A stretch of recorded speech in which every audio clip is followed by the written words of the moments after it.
제가 그 북한 연구를 전문으로 하고 있는 이 북한대학원대학교에 온 지가 2014년도 9월부터 이쪽에 와서 연구와 교육 활동을 계속 하고 있습니다. 그런데 이제 제가 북한 연구를 좀 본격적으로 시작하면서 굉장히 느꼈던 것 중에 하나가 한국의 학계, 그건 외국의 학계도 마찬가지일 텐데요. 이 북한 문제를 바라보는 시선이 굉장히 제가 판단하기로는 좀 좁게 설정되어 있는 것이 아닌가라는 생각이 좀 많이 들었습니다. 물론 이제 핵 문제라는 굉장히 커다란 이슈가 있기 때문에 많은 사람들이 핵에 대해서 계속 논의를 하고 그것의 현실적인 해법을 좀 모색하는 것에 연구가 많이 이렇게 집중되어 있었는데요. 이제 사회학자로서 제가 보기에는 남과 북이 어떤 방식으로든지 미래를 좀 만들어가고 평화와 통일에 대해서 좀 고민을 한다면 이제 북한 사람들이 어떤 생각을 갖고 있고 어떤 삶을 살고 있고 또 일상에서 즐거워하는 게 무엇이고 또 힘겹거나 슬퍼하는 것은 무엇인지에 대해서 좀 알아야 되는 것이 아닌가 이런 생각이 좀 들었습니다. 그래서 도대체 북한 사람들은 어떤 생각을 갖고 있나 이런 것에 좀 관심이 많이 있었고요. 그런 맥락에서 북한 사회나 문화 전반을 좀 연구하려는 시도들을 좀 해봤습니다.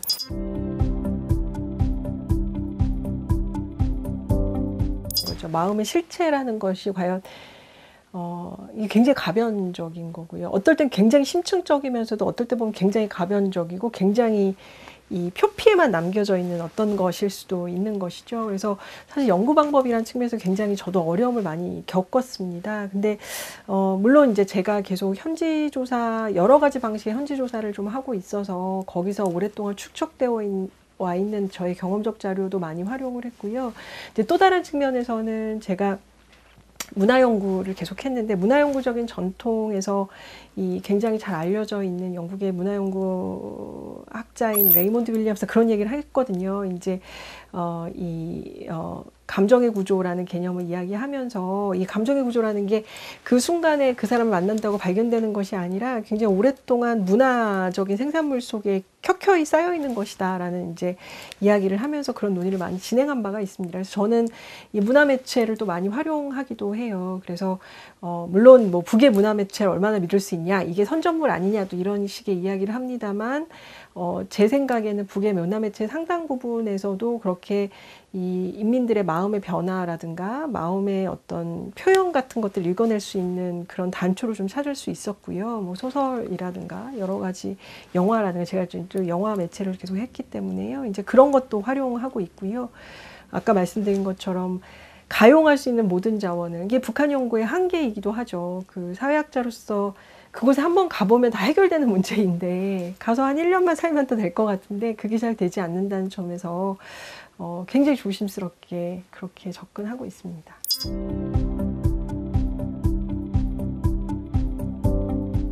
이성주의적인 이성중심주의적인 근대 패러다임에 대한 어떤 비판 혹은 재해석 이런 그 큰 흐름에 좀 맞닿아 있고요. 이제 그것은 결국 무슨 얘기냐면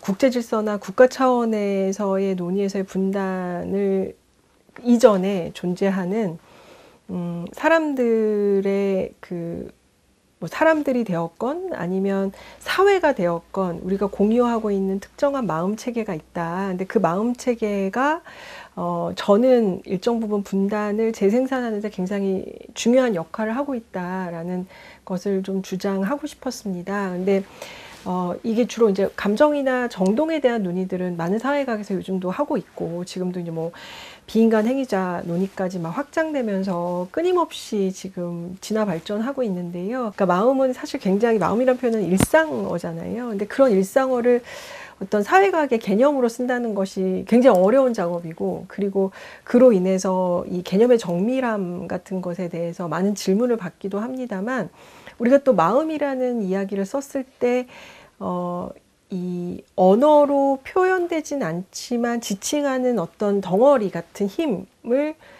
많은 사람들이 좀 이해하고 있는 측면들이 있습니다. 근데 저는 제가 주목하고 싶은 건 사실 그런 거거든요. 그러니까 사회를 묶어내는 힘 혹은 사회를 분열을 시키는 힘, 이 힘이라는 것 자체가 굉장히 모호한 영역으로 남겨져 있다는 것이죠. 근데 그 모호한 영역이 결정적인 순간이라든가 아니면 역사를 만들어내는 어떤 중요한 기점에서 아주 이 중요한 역할을 할 수밖에 없다라는 게 저의 생각이고, 그리고 그런 것들이 여러 사례를 통해서 좀 더 설명하고 싶은 그런 것이 좀 있었습니다.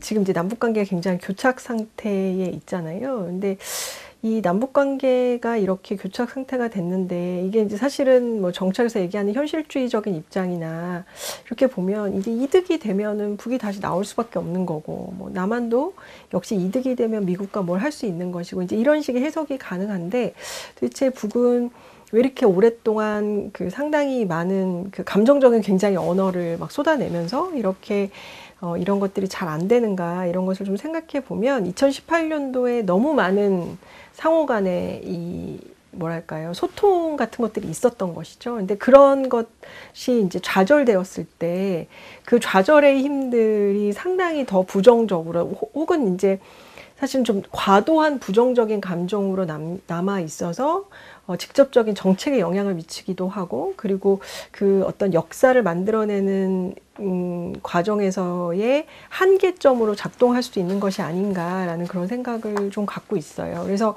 저는 이제 뭐 계속 관심을 갖는 건 그런 겁니다. 이런 감정 같은 것들이 어떻게 실제로 정책에 정말 반영이 되는가. 그리고 이제 또 통일에 대한 의식 같은 것도 그런 거 아니겠습니까? 저는 지금 한반도의 남북관계가 이렇게 어려운데 이것을 또 만들어갈 수 있는 동력이 굉장히 약한 이유 중에 하나가 한국 사회의 대부분의 사람들에게 통일이나 평화에 대해서 관심이 없기 때문에 그런 거거든요. 근데 관심이 없다라는 것은 그만큼 의지도 없는 거죠. 그러니까 마음의 굉장히 중요한 부분이 사실은 의지인 거죠. 근데 그 의지가 없다는 건 결국 사실 이 대화를 만들어갈 수 있는 어떤 동력을 전혀 만들어낼 수가 없다라는 뜻과 마찬가지라고 생각이 들어요. 그래서 계속 마음을 문제시하는 것이 결국은 이 한반도의 평화 프로세스가 이제 뭐 정말 하이 폴리틱스 차원에서 국가 간의 논의 내에서도 이루어져야 되겠지만, 이 평화 프로세스는 한국 사회 마음 체계 내에서도 북한 사회 사람들의 마음에서도 계속 이루어져야만 어떤 가시적인 결과나 성과를 만들어낼 수 있지 않을까, 뭐 이런 생각도 갖고 있습니다.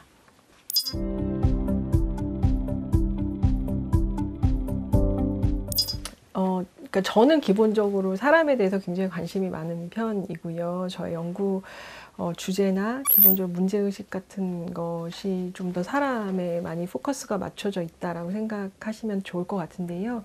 특히 이제 이 남북관계나 한반도의 상황을 좀 봤을 때 이제 우리가 굉장히 국가 중심주의적인 시각이 팽배해 있지 않습니까? 우리가 논의의 단위 자체가 미국과 북한과 남한과 이런 식의 이 논의 체계가 있는 것이죠. 근데 거기서 사실 소거되어 있는 것이 바로 사람들일 텐데요. 그래서 그 사람들을 이렇게 살펴보다 보니까 사실 너무나 많은 주체들이 실제로 이 국가의 경계를 넘나드는 일을 하고 있더라라는 것이 많이 발견된다는 것이죠. 제가 만난 많은 북한 이탈 주민분들에게는 이 국가라는 개념, 국가라는 실체가 이들의 일상에서 크게 작동하지 않더라는 것이죠. 그러니까 실제로 오는 과정 내에서 이동을 제약하는 힘으로써 뭐 중국이라든가 북이 존재하긴 합니다만, 이들이 살아가는 방식 내에서는 끊임없이 국가의 통제에 균열을 낸다거나 그 틈을 만들거나, 그리고 실제로는 더 다른 뭐 욕망을 추구한다거나 자신들의 꿈을 추구하는 이런 모습들이 굉장히 많이 보였어요. 그래서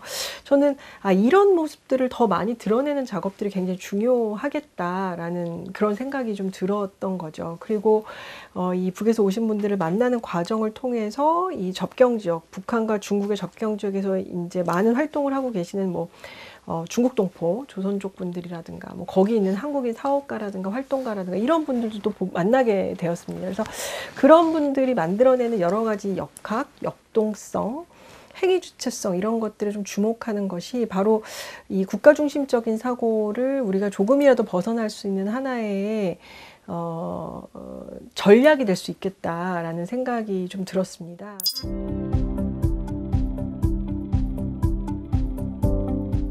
저는 이제 한반도에서 핵 문제 해결이라든가 국가 차원에서의 어떤 이게 정말 대변혁적인 어떤 변화를 만들었는데 굉장히 어렵다. 이 게임 자체가. 왜냐하면 특히 미국, 중국이 너무 부상하고 있기 때문에 이런 상황 내에서 남북이 잘한다고 해서 이게 이렇게 쉽사리 될 수 있는 부분들도 아닌 거죠. 그렇다면 우리가 결국 만들어낼 수 있는 어떤 평화의 새로운 상이라는 것은 그만큼 굉장히 다양한 모습들을 좀 가지고 있을 필요가 있겠다는 생각이 드는 거예요. 그래서 뭐 일국가 일체제, 뭐 아니면 뭐 연방제냐, 연합제냐 이런 방식의 국가 중심적인 여러 가지 미래상도 물론 뭐 더욱더 정교화하고 더욱더 많은 방안을 만들어내는 건 중요하겠지만 실제로 사람들이 만들어내는 일상이나 각자의 삶 속에서 만들어지는 다양한 이 실천들의 의미 부여를 함으로써 새로운 어떤 평화의 상상들을 많이 만들어내는 것이죠. 이제 그것의 자원들이 결국은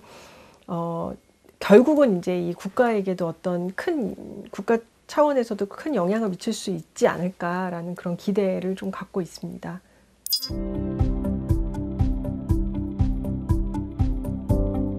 그러니까 최근의 사회과학적 논의에서는 사실 감정의 힘에 대해서는 어느 정도는 많은 분들이 조금씩은 더 이해하고 있는 측면들이 분명히 있거든요. 왜냐하면 이 감정이 만들어내는 사회적 효과가 실제로 굉장히 가시화되고 있으니까요. 특히 이제 요즘 많이 관심을 갖는 뭐 혐오라든가 이런 식의 부정적 감정이 어떻게 여러 가지 매체나 가짜뉴스를 통해서 사회 전반으로 확대되어 가고 그것이 결국 굉장히 궁극적인 사회적 문제가 된다라는 것에 대해서 동의를 하고 있는데 이 북한에 대해서는 그런 식의 인식까지는 아직 많이 확대되고 있지 못한 것 같다라는 거는 저도 충분히 동의하고 있는 측면들이 있습니다. 근데 저도 그런 생각이 들어요. 그러니까 어느 순간 지금 굉장히 급하게 뭐 한미 정상회담이 이랬고 그리고 북한이 지금 어떻게 대응해서 나올 것이고 뭐 이런 상황에서 마지막 한 번 더 회담이 가능할 것인가 뭐 이런 굉장히 디테일하고 전략적인 논의를 하는 상황에서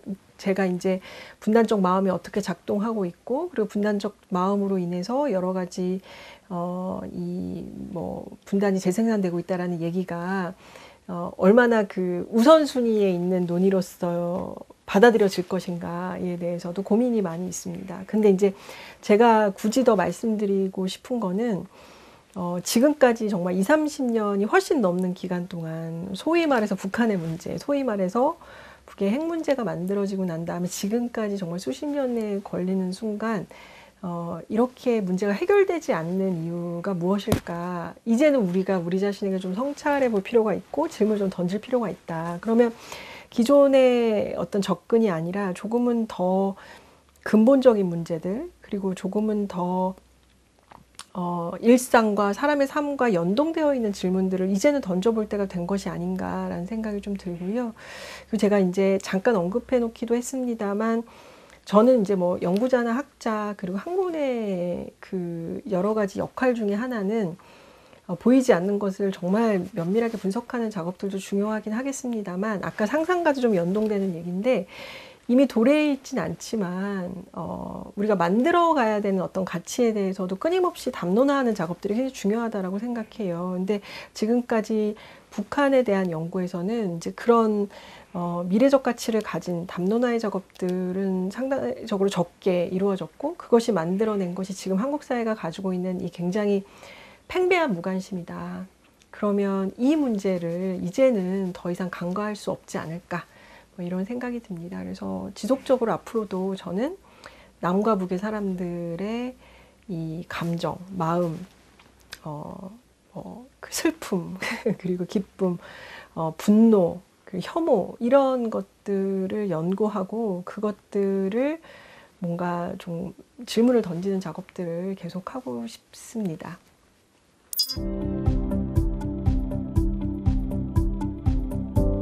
지금 제가 하는 연구가 사실은 북에 대한 연구 중에서 굉장히 이렇게 큰 영역은 아닙니다. 그래서 뭐 제가 해외 같은 데서 발표해 보면은 막 되게 새롭다 이런 얘기를 많이 하시는데 그 이유 중에 하나가 여태까지의 논의와는 다른 이야기를 좀 많이 하니까 그런 측면들이 있는 것 같은데요.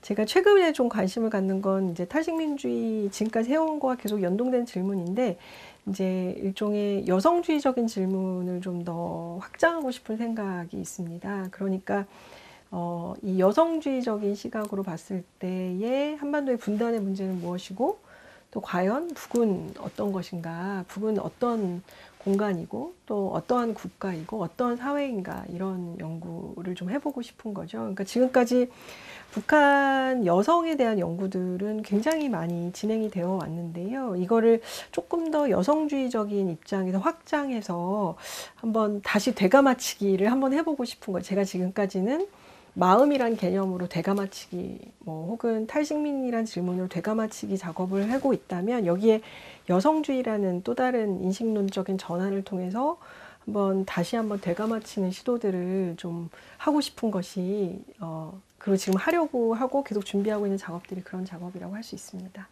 분명히 이제 그 젠더적으로는 50%의 여성이 분명히 존재하는데 이제 그녀들의 삶은 이제 굉장히 단순화된 방식으로 해석되는 측면들이 분명히 있거든요. 뭐 혁명의 한쪽 수레바퀴다, 뭐 어머니다, 뭐 이런 식으로만 해석되는 경향들이 있는데 사실